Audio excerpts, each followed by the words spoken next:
Welcome to Athletes, Entrepreneurs, the Alumni Journey. I'm Rob Finkelstein, founder and CEO of Alumni Direct, where we've created a platform to help athletes and other alumni network and connect and tap into various resources in financial and career and health.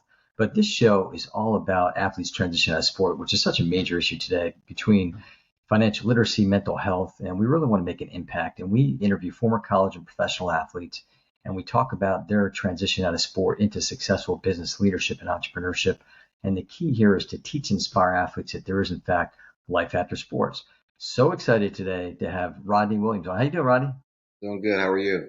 I'm doing fantastic. So Rodney was college basketball player at Drexel, broke all kinds of records there, captain for 3 years, and ultimately he parlayed that into a professional basketball career over in Europe. And when he got done, transitioned some different things, kind of got into the venture capital space. And ultimately today, he's the founder and CEO of Athlete to Boardroom.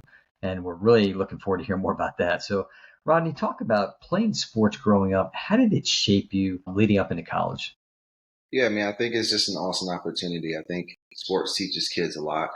It taught me a lot about just being a good teammate, being disciplined, and kind of getting into those things that allow you to figure out you can do hard things. And so I think my father was a military father, also a pastor, and he was really big on structure. And I think basketball gave me that. And, obviously I was able to use that ball to parlay different experiences, whether it was international friendships, careers, contracts, or even just being homestead and just being able to be around the game. So really appreciate what sports has done for me from, way back then until now. Yeah, it's amazing, and I talk to athletes in all various sports, but I mean it's a similar story to that journey and just how it shaped them. Did you dream about being a professional basketball player when you were a kid? Yeah, absolutely. My grandfather, he played in the ABA, right, with the red, white, and blue ball before the merger. I remember seeing that. And so, I always kind of been around the game. Didn't really figure out I can do it for myself until I got into about sophomore year. And, once I kind of figured out that it was actually attainable to play at a higher level, I really locked in and tried to hone in on my skills. But it was always a dream to be on TV one day or to be in front of, thousands of fans. And so I'm really grateful and I'm glad that I was able to do that at some level because it's not something that everybody gets to do. Yeah, not for sure. I mean, I always joke around. I say, well, I wanted to be a Major League Baseball player. Unfortunately, the talent wasn't there. So here I am doing podcasts. So let's talk about, I mentioned the major issue of athletes transition out of sport. When you were in school, was there education around that of like what's next for the athletes? And I don't mean just like a one-day workshop, but was there anything at your school that kind of covered that into what your future might look like? No, not really. I think I don't even consider myself old. I'm 31, but some would. But back then it was just still, right, about the game, about basketball. Now basketball and sports in general in college is more of a business than it ever was. Nobody really drilled home, that you had to be prepared in, certain ways. It was all how do you execute your sport. And you especially see that in like football and basketball, which is kind of the closest worlds that I've been to, is that I wanted to major in engineering and my coach said no, right? Because it's like, you're not going to have enough time to practice and put the extra time in your game. And so I think things are really focused more so on just being an athlete. And now we're starting to see folks kind of come out of that, right, and change their mindset. And so it takes shows like this and information like this to really get to people younger. But I would say when I was coming up, this wasn't a message that was widely spread. Right, right. Yeah, and I think you're right. I mean, it's getting better now, and it just needs to continue to get better. It's so important to have that education, not only for when you're in school, but also for the alumni when they get out. I mean, I talk about some of the things we're trying to do with Alumni Direct, where we want to go into a school with different resource partners across some of those different areas in finance and health and all that career, Yeah. and be there not only for the students, but also someone like yourself that you played well. Once you were done playing, I'm sure that would help if you can go back to your alma mater and kind of tap into resources helping to, look at that transition of the sport. Definitely. And I tried to do that, right? I tried to, when I was finished, exhaust all my options. I reached out to like Drexel and reached out to the kind of alumni, I guess, network, but it was just not as structured as I probably thought it should be. no knock on Drexel. Maybe it was me, maybe it was just the timing of things, but I thought that there wasn't necessarily an easy way to connect with athletes from there unless I knew them, or unless it maybe just be kind of a LinkedIn, hey, I can search that they went to Drexel. So it's definitely something that's needed because honestly, while you're in college and you're really kind of maturing up into an adult, right? I mean, those folks are your network. So how do you truly kind of stay in contact with them, keep up on what they're doing, and it's important to have that. Yeah, absolutely. You transition it well. Good segue for me here is talking about networking, connecting. You kind of touched on it there. Talk about the importance of do that, especially while you're still playing and relevant. I mean, it's everything, right? I think every job opportunity I've had so far came off a connection. It never came off just applying on the job board. And so, as an athlete, you actually have innate skills to be a networker, to really kind of understand people just the way you understand your teammates. And so, I use that to really kind of get ahead. And maybe that's not necessarily, hey, give me a job, but hey, let me learn more about what you're doing. I've been doing this one thing for so long that I just need exposure. And I found that when I was transitioning out of Europe and at a crazy time during the pandemic, so there really wasn't a lot of jobs going on. But the conversations like said, okay, I think I'm interested in this. I think I'm interested in that.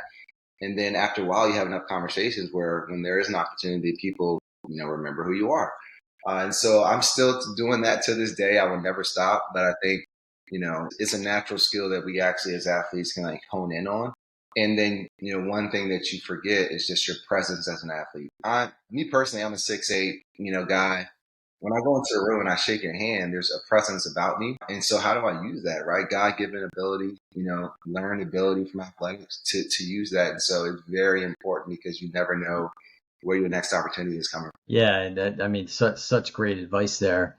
And it sounds like you definitely get it on the whole networking, connecting. You hear stories sometimes about, and you mentioned you're so zoned in on your sport, and then when you get done, you expect that, hey, I'm going to get hired, I'm going to get the six-figure job, and maybe not. And reason why is because you hadn't built those relationships. And something we talk about, it sounds like you probably did it too, is just as a younger athlete too, you've got your teammates, you've got their parents, you've got this network of people. Like when you're young, I was talking to a couple of kids that were freshmen, that one was freshman, one was sophomore athletes in college, and they say they just wish, they're still young, so they have time to learn, but they wish they would learn more at that high school level of understanding the importance of networking and connecting. I had another guy with previous podcasting, he said how he kind of instilled that in his son, and he's a successful business owner, CEO, and his son's teammates and friends to reach out to him for potential internships and all that. So something to definitely look at. Yeah, I mean, you got to start talking now. Like start while you're playing. Don't wait to the end and nobody kind of knows you after your sport. I mean, the interesting thing about athletics in general is like you play in an arena. Everybody's looking at you. So that means they have eyes on you. They understand who you are. So now it's just up to you to like maximize that. Don't waste it playing on a field in front of, hundreds of folks and not going to talk to somebody. I just kind of view it as kind of an instant, right?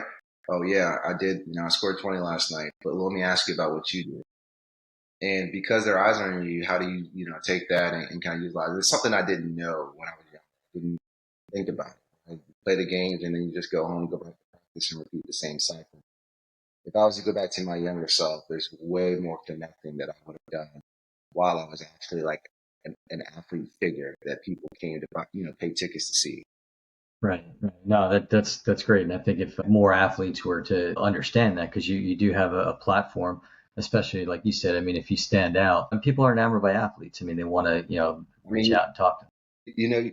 There's so many season ticket holders. Like if they got season tickets, that they're probably doing something well and they're probably connected to something good. And I just, if you could just go by and shake the season ticket holder's hand after every game, you wouldn't even they would just do so much for you that like after you're done, people want to take care of you because they want that type of person around them. So just everything you're saying and you're doing is just like, man, I wish I knew that. But it's just so important because that's where your next opportunity comes from is other people that you can connect with outside of hitting the fly. Yeah, absolutely. So let's talk a little bit about alumni engagement. Obviously, that's important to us at Alumni Direct. When you were at school, and this might play too because you are younger, was there a movement to bring back alumni, not just for the game, whether it be for the tailgate parties and all that, or the golf tournament, but to truly work with the athletes at the school? Not necessarily. So I didn't really experience that on a level outside of sports. So, we would have guys come back from overseas or come back and just maybe come to the practices, maybe work out with us, but everything was athletic based. We didn't necessarily have something or a forum where they're bringing athletes back to network with us. However, I am starting to see schools do that now. So specifically Drexel, because that's, close to home. They're starting to have like alumni, like in-person networking sessions quarterly. If you're a former athlete that's still in the Philly area or you're kind of close, you can always come up and talk to the athletes. I participated in one not too long ago, and I just thought that it was really great. And I think the best thing about it was just exposure to different people and to people who literally played and worked out in the same, gym of what they're doing now. And if we can start to expose people to what's available out there so that they're not guessing and kind of fearful of that next step, that's how we truly help people. So I wish we had that, but I'm glad to see that some people are starting to realize, hey, let's put, a mixer together. Let's put this together. I haven't seen a platform specifically for that. So I think it's really interesting in what you're doing, but you are starting to see folks like think about it, which is good. Yeah, no, absolutely. And when those mixers, was it like specific to basketball, or was it just across all athletes from the different sports? Yeah, it was across the entire athletics department. That's great. What you typically will have is starts with like a panel discussion on, what folks are doing now. And they'll range it from different years, maybe somebody from 87, maybe somebody from 2000, and maybe somebody from the 2010s. And then you'll go around and do speed dating. So you'll go to different athletes. Well, athletes will come to your table and just ask you questions and stuff like that. So it is getting them to flex that muscle that they already have, which is something is great. It's just the follow up after that, right? Like now, how do I follow up with these people and know how to connect with them? And so I think that's the next challenge for these colleges. Yeah, and I think that's great what Drexel's doing. It's a perfect model. I mean, I think it's got to be a two-way street. Obviously, the athlete wants to come back. I bring this up a lot. I was on a conversation with my school, and we had a former Hall of Fame player from the school, football player, played 10 years in the NFL, and said, "Hey, tap me in. I want to help." And it wasn't. I don't know if it just wasn't structured. They just didn't have. Maybe it's the bandwidth. A lot of times it might be short on within the department, but it's something that's so important. And I think people want to give back. And I like what you said about the sports, because here's another question for you, and this has come up a lot for me lately. Is it seems like when you're looking at different sports, they seem to, especially at the professional level, they kind of stick with that sport and their players versus going cross sport. And unless you see, at the star level, you'll see like an NBA game or NFL game, you got all these like stars from the players in that market. What's your thoughts on that as far as kind of like cross networking between professional athletes? Yeah, I think it's extremely important. I would say at the college level, I was guilty of just sticking with my group into my senior year. There's more sports than basketball. And a lot of these people are going to go do interesting things. And so I always promote doing that because it's an important thing to, not engage. To engage with folks from across other sports. At the pro level, I think it's the same thing. We are all super focused, super honed in. Kind of like what I saw at the Olympics this year with the Olympic Village and all the athletes being in there, whether it was rugby or whether it was LeBron. They all were kind of hanging out and had like a bond from the ground. And so there's a common theme in all these professional athletes' lives and the growth they have. And so, you should know as an athlete, you guys already share something. So start with that, talk about that, but then see what else it branches off to. But you never want to seclude yourself to just kind of one focused or being around one sports group. You really want to try to get out and see what everybody else is doing. Yeah, I'll tell you what, that's awesome. And you should be the spokesperson for sports. What you just said, because it's, you've got that commonality. It's you've got that affinity, regardless of what sport you played. It's a similar DNA and skill set. And to be able to leverage that across the different sports, I think is so important. I do and I might have told you offline, I do a monthly networking event for my podcast guests. And it's cool to see the soccer player and the wrestler, the Major League Baseball player, the NFL player, the NBA player, Olympian, like getting together, rolling up the sleeves and saying, how can we help each other in our businesses? No, yeah. I think it's something you're going to continue to see more, especially as business continues to grow within sports and people become more interested in what the athletes have to offer. You'll start to see a lot. Yeah, it becomes your community. I mean, you had your team, but now your new team is this expanded community of other athletes. Absolutely. So let's talk about the before we get into I don't know if you got a chance to watch or listen to any of the other podcasts. So if you did, you got clued into these questions. But first question, the fun question I have is 10 words or less. What advice would you give to freshman Rodney? 10 words or less. I would just say that, you know, don't be afraid of doing hard things. I don't know how many words that actually is. No worries. That's good. I think, there's just so much that you can learn from jumping in the process. And it's not just basketball. I mean, we know how to do that. I think it's just kind of life.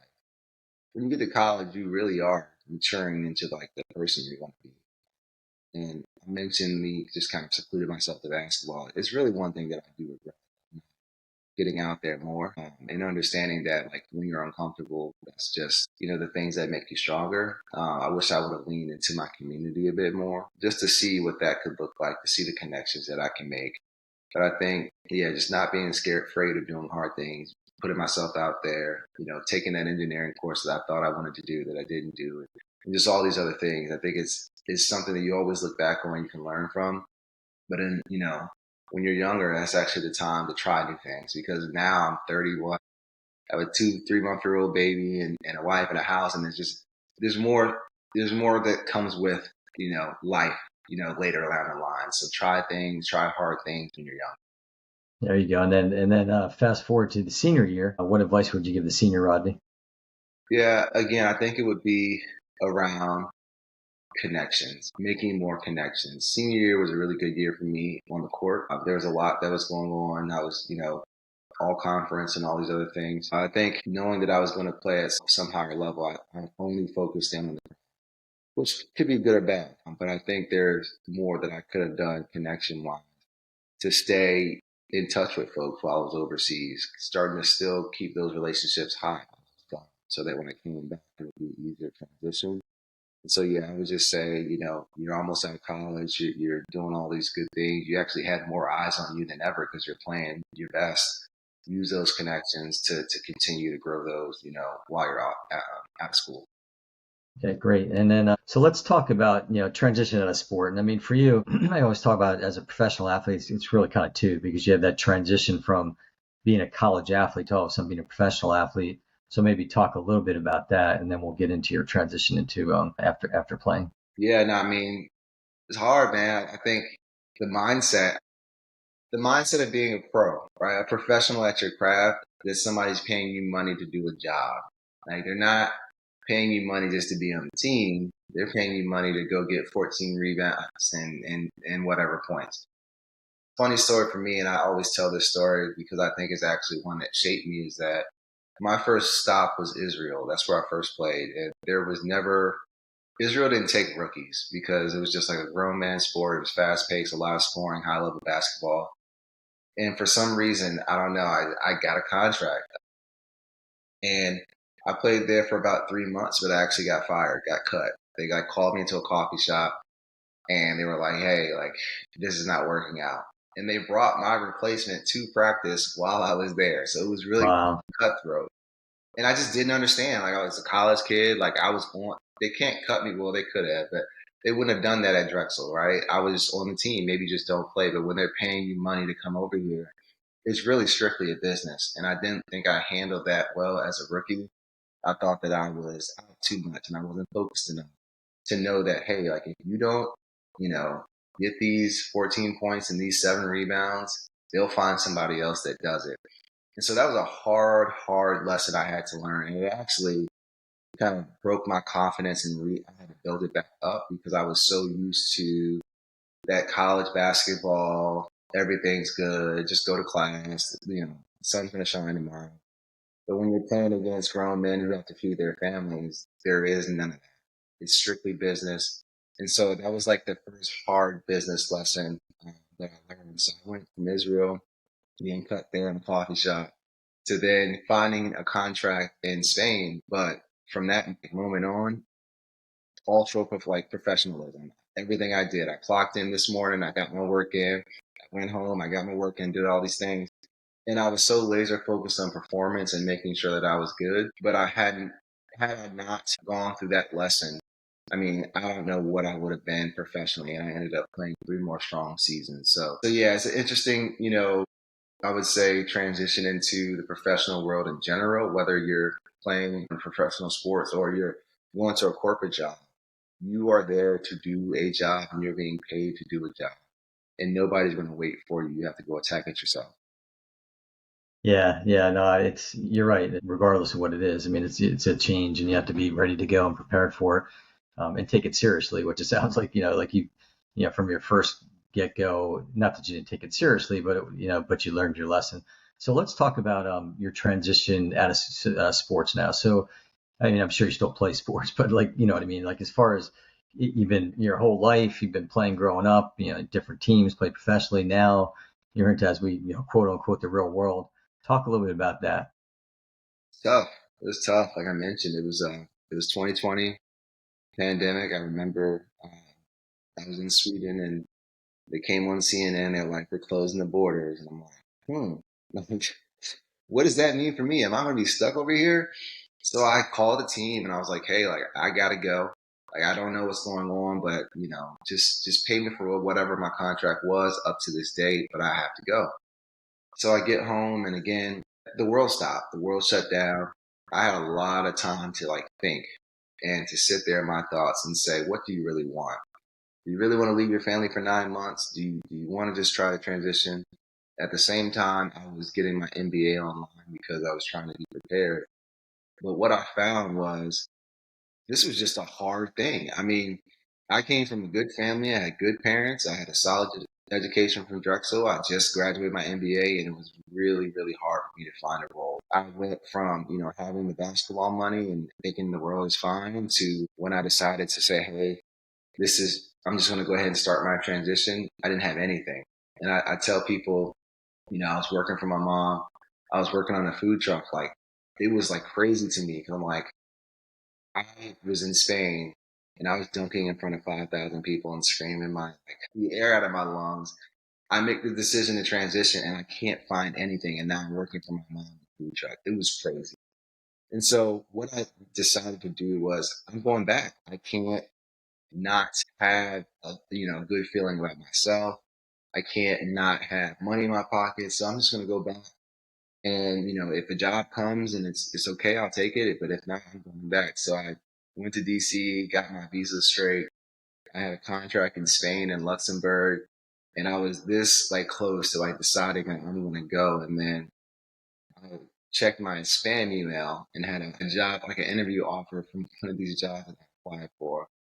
It turns out that I ended up getting that job or that interview. And then when I got to the interview session, somebody on the panel was actually on the board of my high school. So there goes those connections, right? And Sure. the connection that I made back when came out in a point where I was ready to just kind of give it up and just go back to what I knew. And I always tell that story because it's really interesting how you can feel as though you're prepared and you can make that decision, but when it doesn't go well, what do you revert to? And me, instantly, I'm like, well, I'm just going to go back to Europe. And so I was glad that I was able to not have to do that. I'm glad that I was able to get that interview. I'm glad that I was able to have that connection again. That I built a long time ago that didn't show up for me until 10 years later, and was able to start my career, which propelled me to where I am now. But it was a hard transition because emotionally you go through things, right? You try to figure out who you are outside of the game. Financially, you in a spot where you're trying to go get money rather than just, having it. And then again, like just, it's a natural thing where you just start to miss the game. For me, the pandemic, I thought robbed me and I thought that I didn't get my fair shake at, ending things on my terms. So there was things I was fighting there. So I would say it was just a hodgepodge of like a bunch of different things. However, it's one of those challenges that you just have to face, right? And you just Right. have to kind of go through that transition. Everybody's story is different, but what could help that is something like you're building and something like, you can do to start to work on that so that it's not such an abrupt stop. Right. Right. No, and that's I think it's a journey of a lot of people. I mean, some people are fortunate; they've formulated their plans, but it seems like most athletes just they struggle. And that's why I say I'm so much about like this podcast of how what can we do to help. And so maybe a couple quick words of advice to athletes as they transition out of sport. Yeah, I mean, I would say explore as much as you can, learn as much as you can about different industries and things you're interested in. But again, while you have your athletic ability, don't wait. Start to form those connections now. Start to keep those interests now. And like I said, people will give you opportunity just based off who you are a lot of the time. And so, what type of person are you going to be? You want to make sure you treat everybody with respect, but really trying to find out more about what's out there. Don't wait and just say, I'll figure it out when the wheels fall off. But start to make those connections now so that, again, they could show up like they did for me 10 years later. And I didn't know that. So you just never know when that connection that you make or the things that you explore will come to fruition in your life. Great, good deal. All right, so let's fast forward now. Let's hear more about athlete to boardroom. Just talk about what you're doing there. There's some of the exciting things and how you're helping out people. Yeah, no. So A to B is a platform that allows and helps athletes transition after sport. We provide one-on-one consulting. We do workshops for different organizations. And then we also do like mentorship. So you kind of need a longer term relationship. We can kind of help you one-on-one and guide you through a growth plan. Again, it was birthed out of my pain, right? It was birthed out of a need that I figured out that, maybe drugs or maybe just myself, I just wasn't prepared. I wasn't prepared enough for that transition as I thought I was. And so a big piece of transitioning is also mentorship. And I wanted to see how that I can help, any athlete kind of through that phase so that they, again, have a way to formulate another plan A. I'm totally fine with athletes pursuing professional sports and maximizing their God gifted ability. But let's just do some things to prepare. And if I can be that person that helps usher that in, that's what I want to do. And so that's kind of how the company was birthed. And that's awesome that you're doing that. And then so what like is it like a platform they go to or they reach out to you? Like how does all that work? Yeah, so right now, just our website at www.athletetoboardroom.com. You can kind of put in an inquiry if you need some of that one-on-one consulting help.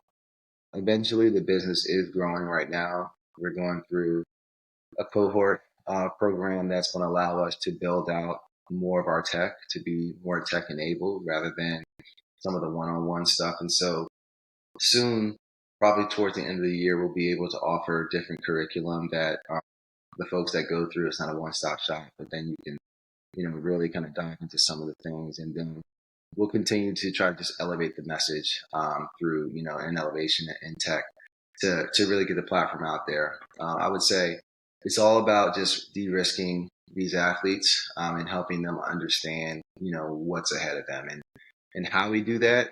That's not the most important thing to me, but it's just we better do it because I've just seen so many skills go wasted from teammates of mine, from colleagues and others I've seen in sports that I'm like, man, this guy would be great in tech sales. Man, this guy would be great in venture capital. This guy would be great in starting his own business, right? Take some of that overseas basketball money and start a franchise. There's just so many things that folks can do. And so, again, my goal is to figure out the best ways to do that. But yeah, right now it's just one-on-one style of consulting, but it will form into a platform they can also use to continue to elevate their game. And then is there like a team of people that you have, like other athletes that are helping out in this space of kind of like the mentoring, Yeah, coaching? no, absolutely. So right now the main one-on-one does come from myself, but we do have some athlete partners. We call them game changers that have been through their transition, are doing well in business, and we have these different game changer sessions to again bring awareness. So if you're a mentee of A to B, you will have the opportunity to meet different athletes in different industries to again create that exposure. And what that is supposed to do is just if we're building out your interest one-on-one, and you say, hey, I think I have an interest in finance. Well, let me bring in this financial advisor. Let me bring in this investor relations professional to talk to you, to give you more information. And then from that point, it's kind of on us to carve a plan out that gets you there. And so that's kind of where the business is now. And we've been doing that for a while. We've been working with different high schools, different colleges to try to get this message out. But again, my ultimate goal is just to have impact and figuring out ways that we can do that to help these athletes be better down the line. Yeah, I love this. It's kind of right up the alley, kind of synergistic missions that we have as far as Absolutely. helping the athletes out. So how can people find you other than the site? Yeah, so you can find me on LinkedIn, athlete to Boardroom. You can also my personal LinkedIn, Rodney Williams. I think again the big thing is visit our website, learn more about us. If you want to contact about just my background, why I started and what I'm doing, I'm happy to do that as well. But again, it's just more of the connecting. We're just here to help. We're here to solve a problem, and there's many ways to do that. I'm really glad that I met you because I think you're trying to solve this problem as well. And there's others out there, but again, our athletes have such a gifted nature about them, and we just have to bring those skills out. Yeah, I talk about that all the time, the skill set. I mean, I think people want that and they want to, be associated with that and hire people like that. So everybody got to go to A to B. That's it. We definitely got to go reach out and seek Rodney. For us.